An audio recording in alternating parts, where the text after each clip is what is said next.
Love Island Review, episode 18. ITV2 were cheeky for playing Justin Bieber at the start of the episode, especially when the lyrics say, I thought you'd always be mine. I'm still seeing people online saying Mike's a player or he's doing too much. Listen, first of all, this Love Island is different to every other Love Island prior. All these relationships are dead and self-serving. This isn't Love Island. This is who can stay in the longest island. When you watch it with that lens, you have to rate Mike. He knows he doesn't have a lot of time and he's honed in on his target. Justin Britain is a glutton for punishment. His conversation with Mike at the start was delightfully disrespectful. Mike looked at him in the face and told him, you ain't provided your girl with warmth. A man said, you let your girl have pneumonia. A man said, you're Justin Britain and I'm Miami Mike. A man said, your girl's in the house and she's cold and you won't top up the gas card because you spent the last of the money on hair gel. A man said, you're getting your girl Frosties but not the ones that are great. You know what it reminded me of? Twilight, when Edward had to make Bella sleep with Jacob because she was cold. He told Justin Britain, when I'm talking to Jess, you're the one always around. A man called him a lurking Luke, always bias Bieber, lingering Lucas. He told him he was insecure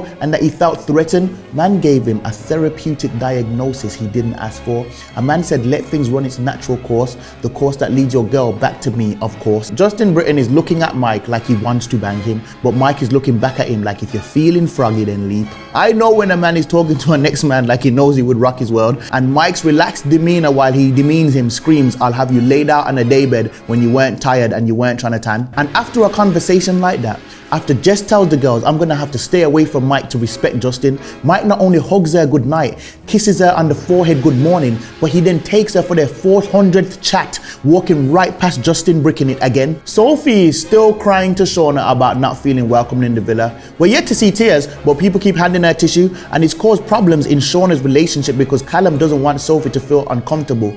For Connor's sake, Callum wake up and smell the Colgate all-in-one. Connor is at home printing off screenshots of him and Sophie and burning them, then brushing his teeth after. That last part was unnecessary. See, I've never thought that Callum was a pushover. I've just thought that he's dopey, and now I think he's finally clocked that Shauna has been steering the ship, which has been made very clear by Luke, aka Potstir, and Naz. This girl has told him, don't listen to respond, aka do as you're told and don't answer back. This girl, after talking with Callum, said good boy. She has reduced Callum to a cocker spaniel, but then he said good girl straight back. He is starting to rebel and pull on his leash a bit. By the way, Shauna, we've been known that you love Callum. You were acting like you were married with twins from episode 1. Demi is getting way too gassed over her and Naz's kiss that she had to throw in 4,000 hints for. When she described it to the girl, she was like, yeah, we was just talking and he just kissed me. Ain't no just. The word just doesn't belong anywhere in that sentence, as if to imply it was all of a sudden. There was mad pre-production. Rebecca is a waste, man. I've never seen anything like what Rebecca did in my life. Wallace made her avocado on toast for breakfast, and this girl went on like he handed her a grenade. She went on like it wasn't avocado on toast, it was coronavirus on toast. She actually said in the diary room, I love food, and if you can't get that right, it's peak.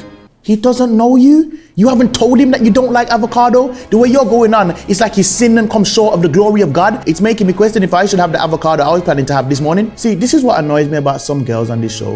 And every season, there's always a couple of them that move like they are immortal. They will show their man no interest, make no effort, and this is all fine, but don't act shocked when a recoupling comes or a vote comes around. You are not in the club moving stush when a guy tries to chat to you. There's a bouncer in this club, and he will kick you out at any random time if you are manless and milling around. Leanne did it. She left Mike for thin air and was shocked when she got kicked out. Now, pretty much every couple has voted out her and Wallace because she made it clear he wasn't her cup of avocado. She's rude, man. I would hate to have to buy her Christmas presents. Justin Britain scares me. Number one, he's a snitch. Why on earth did you take yourself over to Rebecca, aka Grammit, to tell her what Wallace said? Unless you want them two to split up so that Rebecca is available when Jess eventually decides she likes her coffee black, then I don't understand why you're doing this. Furthermore, how are you gonna snitch but don't like the only policeman in there? Number two, and what really scares me, is how he's trying to hold on to Jess even though it's blatantly obvious that she's feeling Mike. Even Black Luke, aka Potstirers, told him, bro, she said the ship sailed, but it looks like it might have been the Titanic. Jess spelled it out so clearly when talking about how she didn't want to vote Mike out that it was painful to watch.